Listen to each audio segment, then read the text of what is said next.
Have you ever wondered what it's like to carve on a replica skull? Well, let's find out.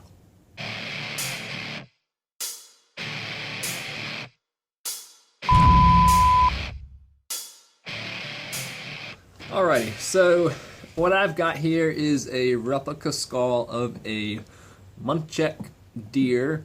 I may be pronouncing that wrong, but it's similar to a Sika deer. They're the ones with the fangs. And the gentleman who made a replica of this skull runs a business called Combat Customs. It's Combat with a K, Customs with a K, as you can see here. And he is helping me out with the replicas of the deer skulls that I carve. He does a really good job of keeping the anatomy correct and making it look like, anatomically correct to a real skull. So I'm going to be I'm going to be working with him on some of my skulls. But I bought this one from him just to see his work and how it looks. Looks awesome. And I'm going to send this back to him as kind of like a little gift. Thank you. So I just drew on here a simple pattern, flames, nothing fancy. But the real question is going to be, what is it like to carve on a replica skull compared to a real skull? Now, the material that this stuff is made out of is Smooth Cast 65D. It's from a company called Smooth On, and they make all kinds of casting stuff. It is a semi-rigid urethane resin. It is not technically plastic. Okay, it's a bit different than that. It has more flexibility, and it's not as brittle as plastic would be. It's very, very light compared to some other materials like granite dust, I believe. This one is solid. Okay. Now, they do have a system called Rotocast where the thing goes around and it makes it so that it's hollow. I did not want hollow. That was an option that the guy at Combat Customs gave me, but I wanted it solid. So what we're working with today is solid. I'm going to start off with a number 106 and see how that works.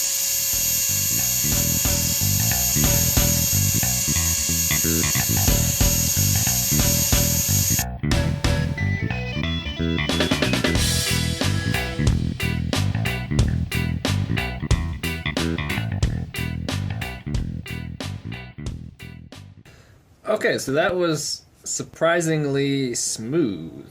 It is definitely not as hard as bone is. So cutting takes a lot less effort, but it's very smooth.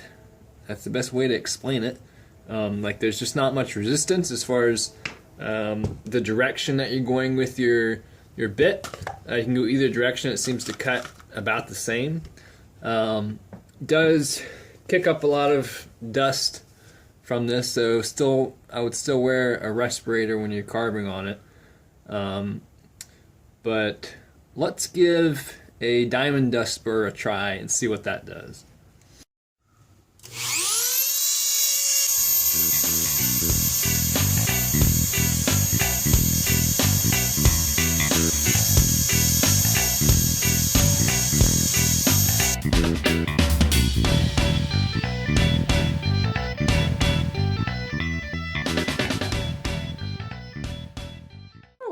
Well, I'm pretty impressed.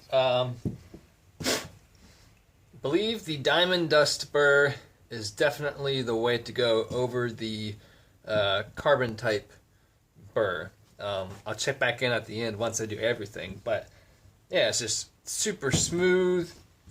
The lines it gives are a lot more smooth. I keep saying that, but than even the carbon one. So, this is turning out to be pretty cool. This particular skull, there's not necessarily a lot of room to do a bunch of carving, but hey, this is pretty neat. Alright,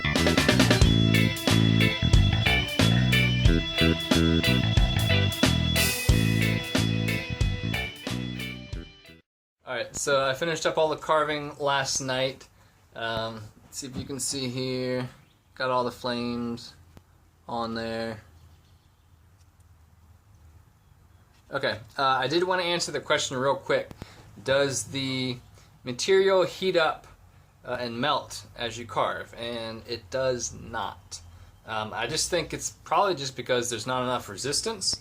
Because it cuts fairly easy, the friction just is not there to make it heat up.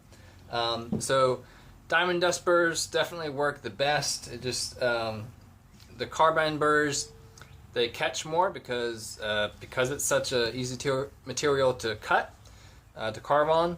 So the diamond dust burrs just provide a little more resistance, which helps you carve more even. So diamond dust burrs. So does it carve like a skull? And I'm gonna have to say no.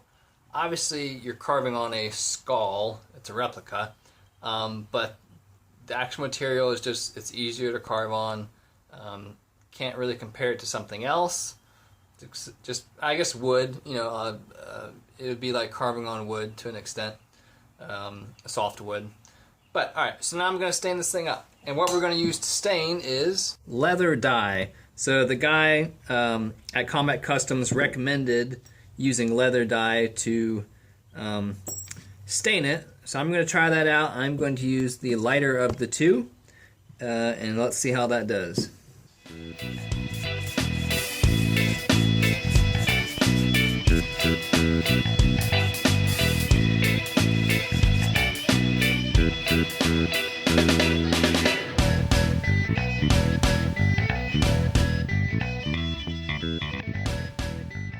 So the saddle tan looks pretty awesome. I'm really liking this. Looks even better in person. But I'm not just going to leave it like that. I'm going to go back over with just a regular ebony wood stain, a black, to bring out all the details. I did want to say real quick though, there are bubbles in here. And I talked to the guy from Combat Customs, and he said that is to be expected, even though this is a solid, it's meant to be solid. There are a few bubbles throughout it, and you just have to work with it. I know even with the replicas that I had made with the guy in Maryland, his had some bubbles in it too. So I guess that's a pretty typical thing. But all right, let's stain it up and finish this. Now, how cool is that? Actually, it came out better than what I was really expecting it to. But definitely awesome to carve on a replica skull. Doesn't mean I'm going to stop carving on real skulls, but hey, it's pretty cool. Turned out really cool. So now, really quick, Combat Customs is giving a 25% discount for everyone who watches this video. So that means you. And it is exclusively to people who watch the video, my audience. This is not a sponsorship. I just talked to the guy and said, hey, can you give my viewers a discount? So 25%. On his Etsy shop, I will leave a link in the description of this video and use the discount code REPTILE. Okay? Guys, thanks for watching. Appreciate it. Don't forget to follow me on Instagram and check back in a couple weeks and I'll have another video out. Thanks.